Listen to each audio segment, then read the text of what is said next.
Hello, friends, and welcome to another installment of God Talks with Reverend Goodwin. Tonight, I get an opportunity to spend time with one of my most beloved people in the United Church of Christ, Reverend Dr. Karen Georgia Thompson, who serves as our executive for Wider Church Ministries. How are you, Reverend Doctor? I am doing well. It is good that we finally have the opportunity to do this. I'm looking Well, forward. I'm looking forward to it because I want not only the Southern Women Conference to get to know you better, but everybody who watches God Talks. So I always start with this very simple question. How would someone who is close to you, who has a relationship with you, this can be a mentor, this can be your grandchild, this could be anyone, how might they describe who Karen Georgia is? So not how you would describe. I'm curious how you think somebody who's close to you would describe who you are. It would depend on proximity, Mhm. you know, because as far as my grandchildren are concerned, I'm just that wonderful grandmother who takes them to the beach, shows up, calls them, peanut, pumpkin, and pepper, and we have a good time. So that would be their perspective. And when I'm around, I'm on their time. I think for some more seasoned representatives in my life, I think people would probably lead with the fact that I'm a very deeply spiritual person, and that I understand the presence of God in a multiplicity of ways that I live out in my life. I think people would also name that I have something of a stern side to my personality, that it's not always smiles and giggles, um, and that I'm very straightforward. But I think they would also say that what you see is what you get. That there aren't too many airs about me, and I'm very much connected to my roots and my understanding of what it means to be Jamaican, immigrant, Black, female, and some of those other things that center how I name my I am. And I think people would reflect that in their conversations about me. Mm. I'm going to deviate from the second question I had because of something you just said. I had the privilege and honor of serving on your search committee for your current role. And I remember distinctly, I can remember the exact question that was asked of you, but you started to reflect on your grandmother. And I think it was embodied in the necklace you were wearing in that particular day. And so, because this God's Talks is airing in Women's History Month, can you talk about some of the strong Black women who've helped to shape your experience and particularly your spirituality? That's an image. I feel like every time I see you, I see your necklace and I see you talking about your grandma as a person who was really impactful. Yeah, I would say I would name my grandma and my mother. My grandmother was a praying woman. Mm, And when I was young, my grandmother would come all the time. She lived in a different part of the island, and she would come, and she would bring fruits and vegetables for my mother, and she would hang out for a couple of days. And that's what I remember about her was at night us kneeling next to the bed, and she would pray. You mm, know, it was that, and she comes out of a Jamaican Pentecostal background, right? So a little pepper and a little fire mm, in the prayer too. And as I got older, because my grandmother had migrated to Canada and we migrated to the United States, I didn't have that relationship with her anymore. And so for years, I hadn't really seen my grandmother and didn't really have that kind of relationship with her. But when I started traveling more, I would go to Canada and visit her. And she died when she was 100 years and 6 months old, right? mm, And so she was around for a long time. But I remember going to visit her they lived just outside of Toronto in Mississauga. And I went to see her, and I never would call because she was always home. So I would just go visit her when I was in Toronto. And I walked into her room, and she looked at me and she said, I've been praying for you. And I was wondering where in the world you were.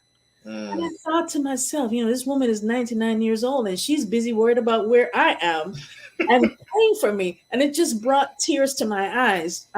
So I think there's something about that kind of presence on behalf of others when it comes to having a vibrant prayer life that I think resonates for me in that particular story about my grandmother. I have a lot of stories. I'm the family griot, so I collect stories, right?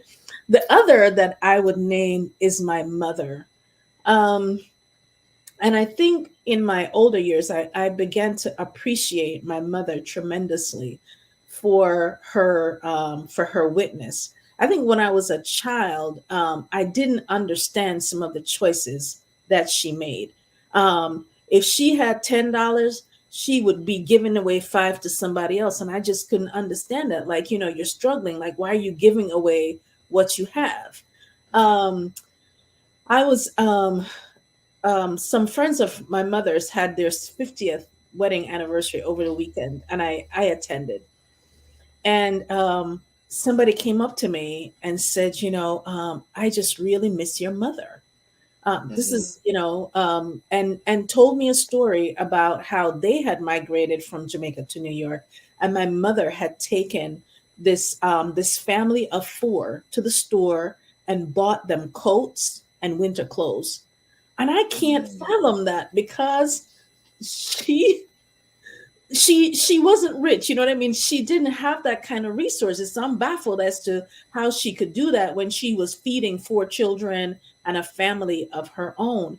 But there was something about my mother's lived understanding of God present Mm-hmm. with her and her faith that is very much a part of how I understand my life.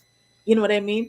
That she, even though we didn't have, she never operated from a position of lack. Yes. That she always somehow sensed this abundance of spirit that journeyed with her. So on a Sunday, she would cook and she would put this out for this person and she would take this out for that person, and people would come and pick up food, and she would be buying shirts in Macy's for people and sending gifts here. And I was like, if we used to be a little hot about it as adult children, because if we sent her $50, we knew she was going to spend 30 someplace else. And out of the 20 that she had left, 10 was going to go to the church. Right. Tithes and offering. We don't know. There's two different. You gotta understand. So these two women, I think, really help to inform who I am. And I think they sit at the core. I think the other thing about my mother is because I still sense her spirit very much with me, and my grandmother is she allowed me to be who I am before I even understood who I am. Mm. That somehow she gave me this room to just be this person that I understand myself to be in this moment, long before I could even put words to how I understand myself today. Wow, what a gift! What, what? I'm like, oh, I feel the presence of them here with me, even That's right. through the story, which is, the benefit of a griot who gets to share that. Yes. Talk to us about your image of God. Now, I'm thinking about the image of God that's being transmitted to this girl who's praying alongside of her fiery Pentecostal West Indian grandmother, right? And that's an image. Yeah. And now this image of God as this ordained, authorized minister in the United Church of Christ, and the Yeah. many other ways in which the divine is interacting with you. So I'm Yeah. curious about that image, and then maybe the image you're holding now. Yeah. So I think there's definitely an evolution in how I would speak about the image of God that I currently carry, because for me, this has been such a journey. I mean, I talk about my Pentecostal grandmother, but I come out of a church, where women were taught to be silent. There was, Mm, a very conservative, somewhat biblically literal context, right? So from there to be to this particular place, right, is a serious journey mhm. about like questioning and understanding, right? And so God has moved from this kind of a rigid, in a box, in a room, in a house. really small kind of understanding to this expansive, maybe sky unseen, breath deep, Mm, understanding of divine presence. And a big part of that for me is my journey has also been shaped in many ways, not just ecumenically, but also by an interfaith understanding of God, right? So there's the ecumenical side, which is very much about different ways that Christians hold divine presence, right?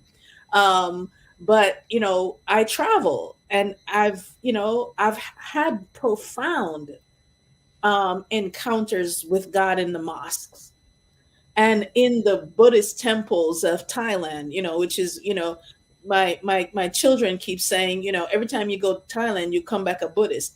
Um, but I come back singing gospel hymns, you know, yeah. that there's something about encountering the presence of God in all these other spaces that has also shaped me. I think more recently, some of that shaping and understanding of God is really coming out of the African traditions Mm, that were brought into the Americas by our ancestors.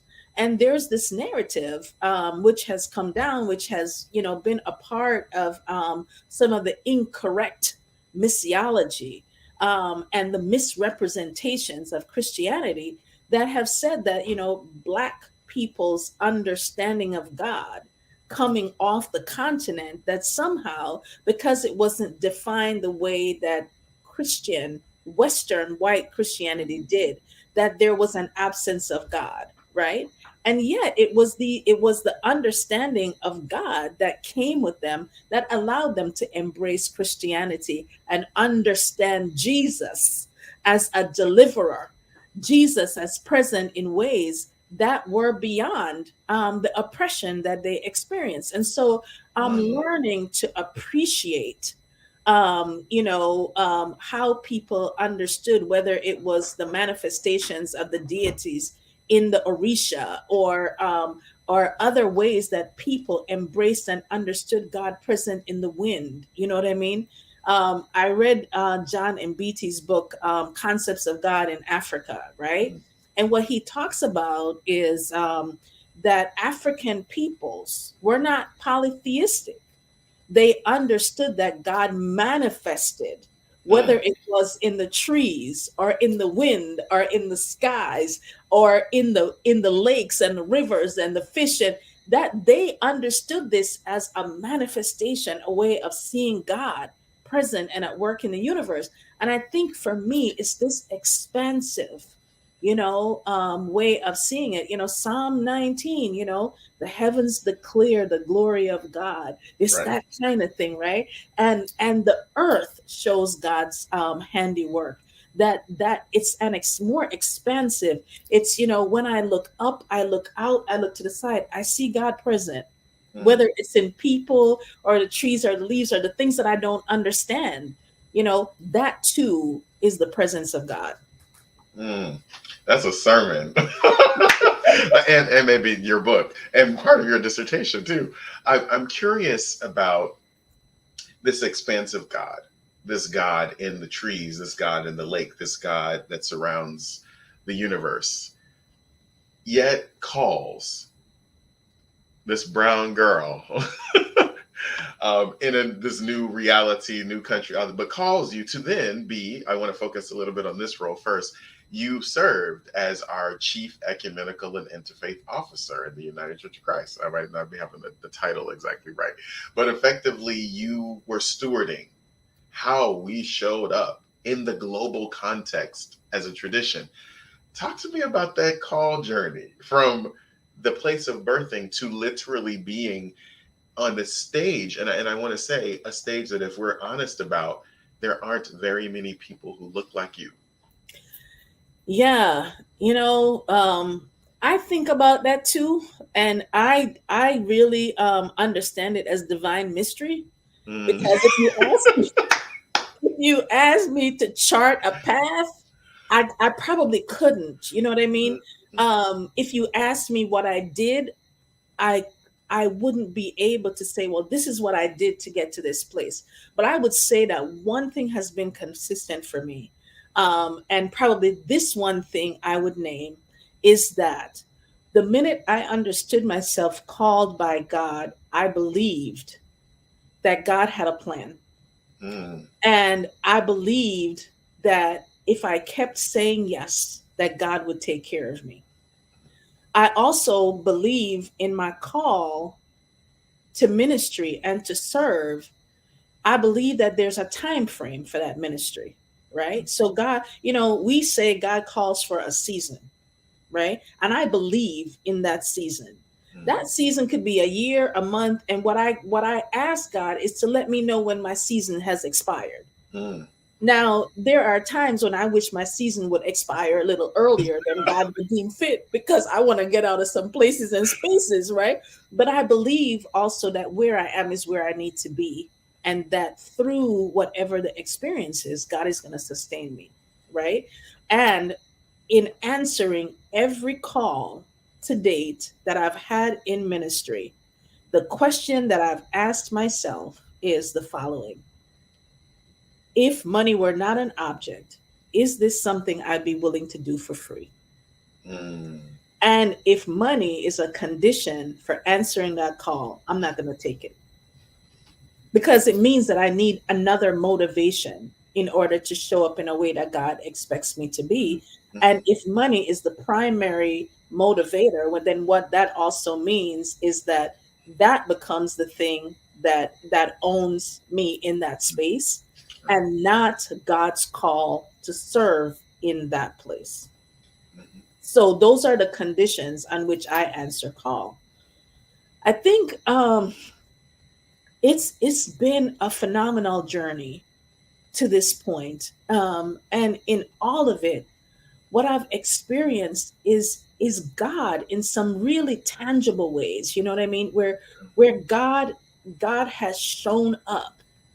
I've moved up and down the eastern seaboard from Florida back to New York and up and down again. Right now, I'm in slightly in the Midwest in Ohio. Mhm. I have traveled the world in ministry, and when I answered call to ministry, I was living in North Carolina. I was attending a missionary Baptist church where they would ordain you, but they would never give you a pulpit. Let's be clear. Mm.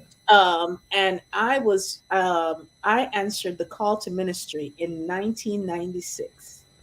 When I answered that call, I had no idea what I was getting myself into.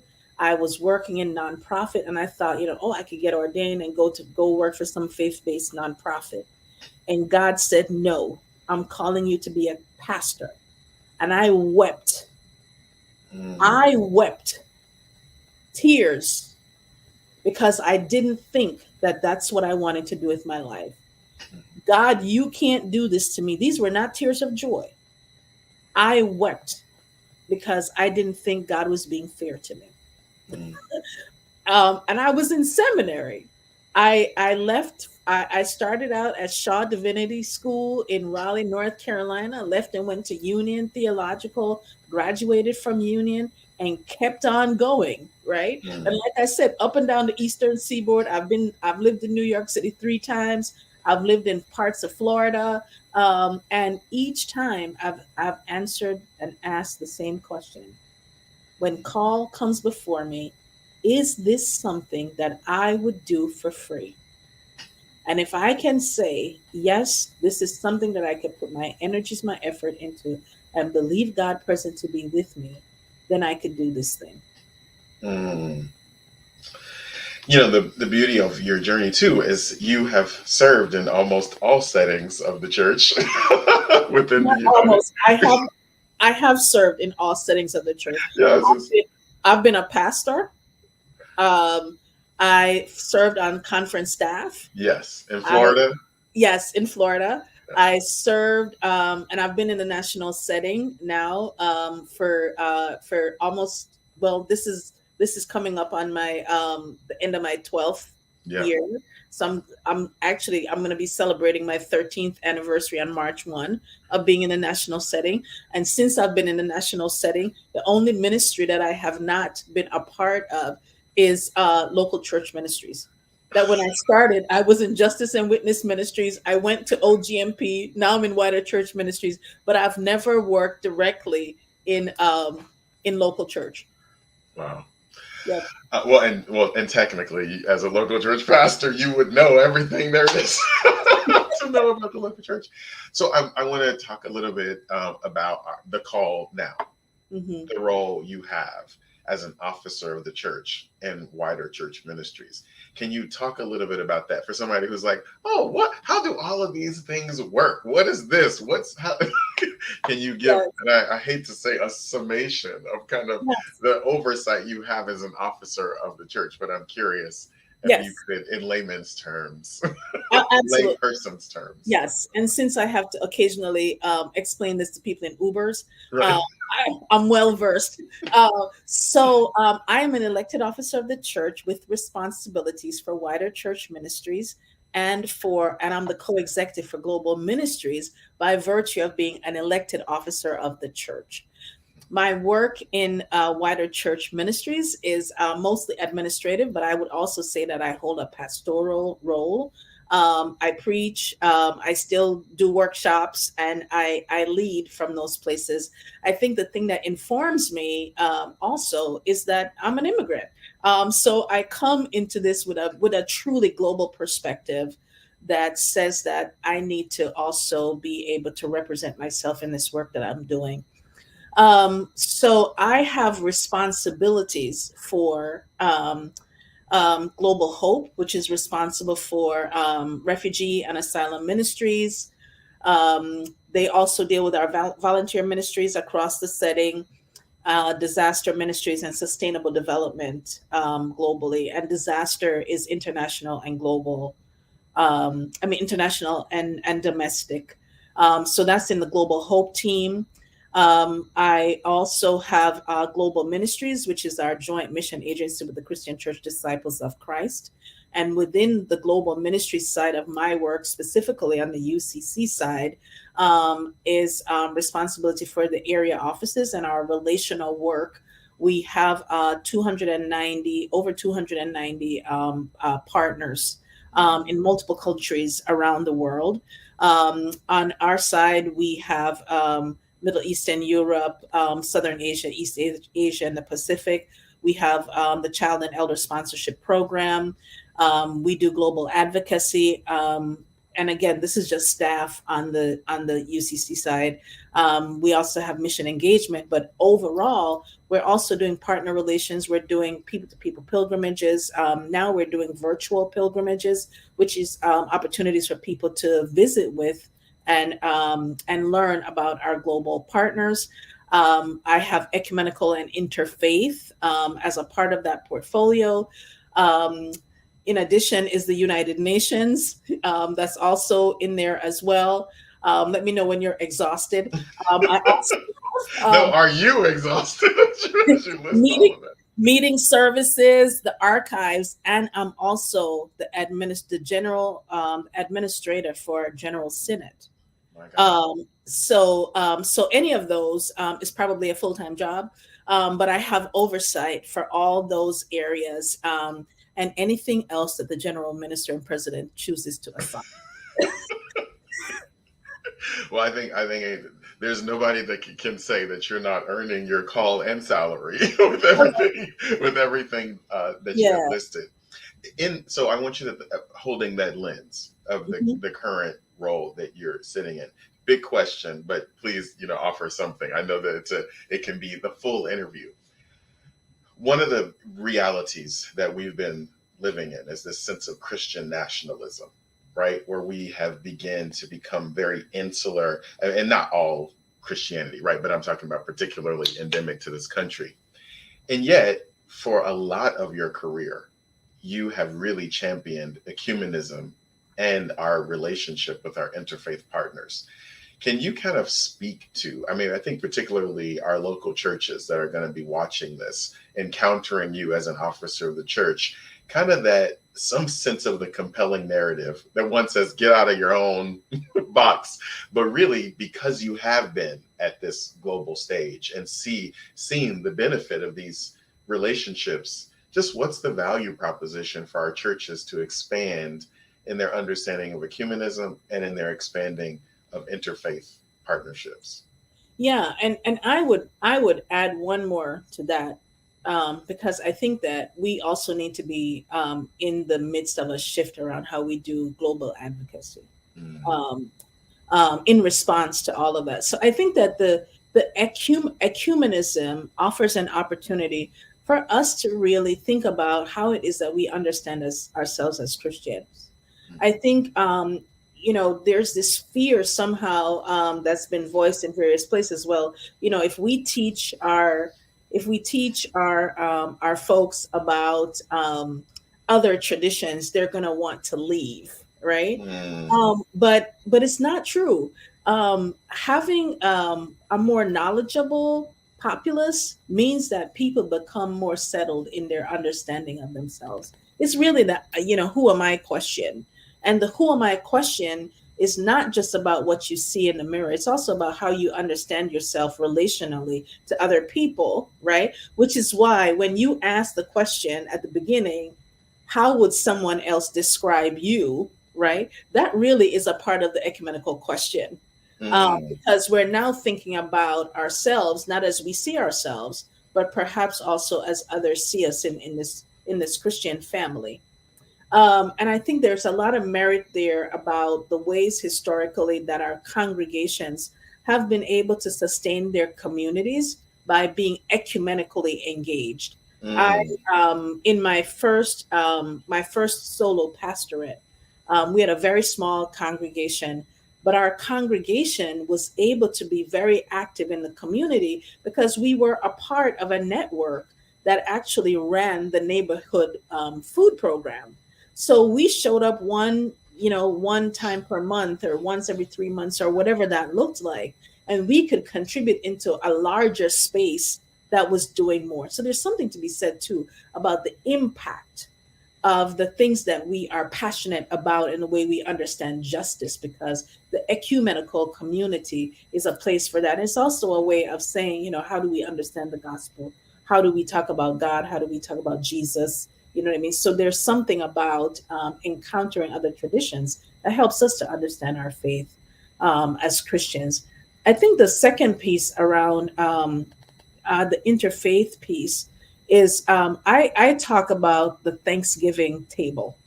And I know Thanksgiving is a little edgy because of the indigenous reality. So I want to just acknowledge that history as well.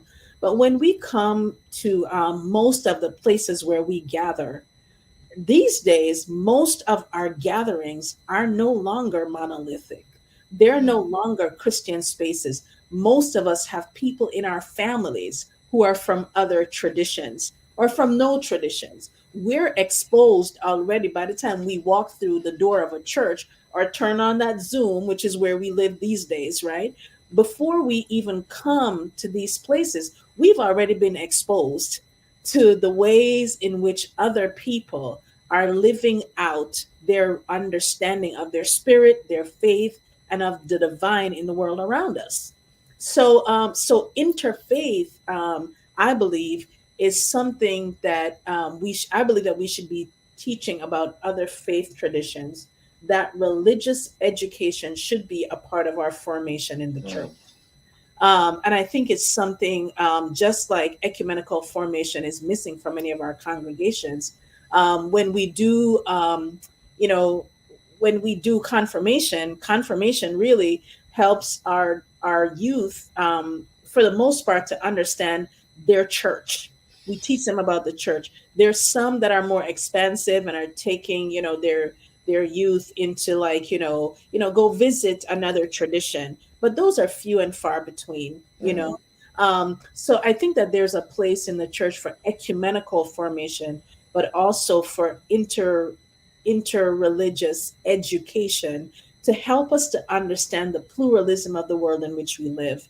Quite often, our engagement with interreligious partners as neighbors is filtered through fear, Mm, ignorance, and unbased understandings of the other. You see what I'm saying? So yeah. we don't pick up a book and learn, or ask that person. We're filtering it through a narrative that is either coming from media or from what other people have to say. And I think the third piece that I added in there is around um, global advocacy. We are a pluralistic world, but we are more global than we are anything else.